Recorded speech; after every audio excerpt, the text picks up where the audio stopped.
எதிரிகளை பஞ்சாக பறக்கவிடும் போர் வீரன்தான் எங்கள் தம்பி. போர் வீரன்தான் எங்கள் தம்பி. பந்தாடி எதிரிகளை பஞ்சாக பறக்கவிடும் போர் வீரன்தான் எங்கள் தம்பி. அவன் அஞ்சாத குணம் கண்டு அயராத உளம் கண்டு அழுவானி எதிராளி வெம்பி. அழுவானி எதிராளி வெம்பி. அதை காணும் ஒரு தருணம் வரும் காத்திருங்கள். கண்ணீரும் செந்நீரும் இல்லாத திருநாளா ஈழத்தை எப்போது காண்போம். ஈழத்தை எப்போது காண்போம்.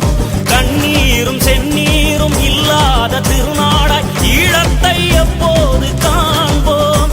அந்த மன்னாதி மன்னன் ஒரு மாசற்ற அண்ணன் அவன் தேசத்தில் எப்போது வாழ்வோம். அவன் தேசத்தில் எப்போது வாழ்வோம்.